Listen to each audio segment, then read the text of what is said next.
As you know, everybody that works on this show, well, everybody outside of Bubba, is a big soccer dork. Cerruti loves his Serie A Italian soccer. Nuno loves anything from Portugal, and I'm a big Man City fan. But the reason that I like soccer, well, it's because of my kids. But the reason that I like Man City is because I originally got into soccer through New York City Football Club, NYCFC.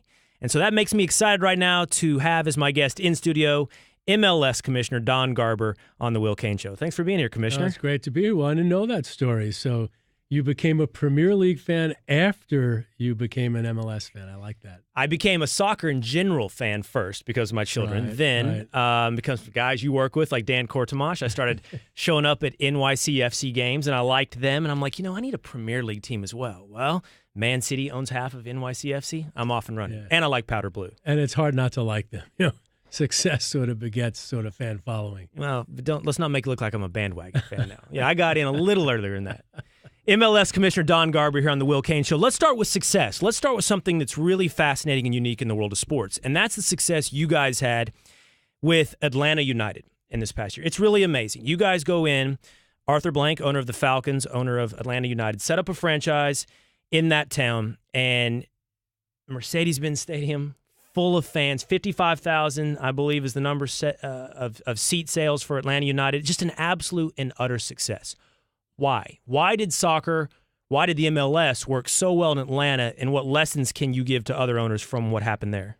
Well, I think it starts with the perfect storm of a very committed owner, a great stadium location, downtown Atlanta, and a market that was just starved for something that would bring them all together around a new thing. So you have people coming from all over the country moving to Atlanta. It's a very diverse city. It's made up of people that are coming from other cities around the country, and they were looking for something, and that something was Atlanta United. It was launched well. It had a great brand. It had a wonderful coach that had international pedigree. They signed some top players. They played an exciting brand of soccer.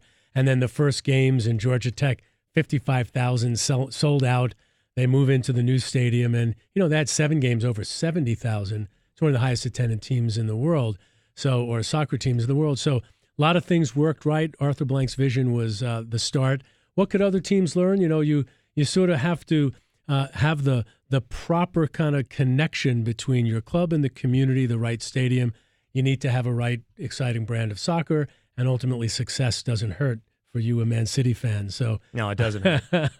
So that's lessons now. You have several expansion franchises coming on the way, right? You have Cincinnati this year, Nashville and Miami coming in, Austin in 2021. And you have one TBD, right? We do. What you gonna tell me what that one is? No, I'm not breaking it here, Will. But what I was thinking, why don't we do that, right? I just get some. Where's yours? Where's this? So 2020, the 8th team will get selected sometime this year. But Cincinnati coming in, 25,000 season tickets. They're going to be off the charts. Nashville, Miami owned by David Beckham and a bunch of local investors, including some international investors.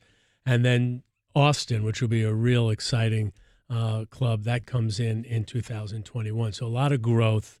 And what could they learn from Atlanta? Local owners, the right stadium location, and getting everything right with what coach you hire, get the right team president in, engage in the community, build a good brand, have a couple of years to run up to it. And if you check those boxes, ultimately you should be successful. I saw you give an interview where you said, based upon, I believe, fan research, market data, one of the things that MLS fans want to see is higher quality soccer, but against a marker. And you were talking about specifically Mexico. The fans would like to see American clubs compete well against Mexico. Correct. So is that measured in CONCACAF Champions League competitions? Where is that? It is, Will, and it's really interesting. Sports leagues, I think a lot of fans, their listeners think that, leagues just make these decisions because somebody thinks it's a good idea. Right. And ultimately, sports leagues are no different than any other business. You have to understand, you got to do research. You got to understand with data what your fans are looking for, because we're making those decisions is what's the makeup of our player pool? What should we advise our clubs to be thinking about if they want to be more relevant in their community? And our research says they want to see a higher quality of play as measured by how well they do against others. So maybe today that's Mexico. Maybe tomorrow it's against a top European club in the World Club Championship.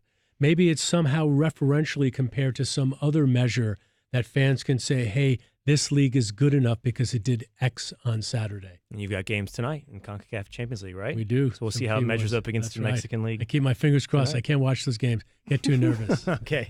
All right. It's MLS Commissioner Don Garber here on the Will Cain Show. I appreciate the conversation. I appreciate you coming in. Thank you, Will.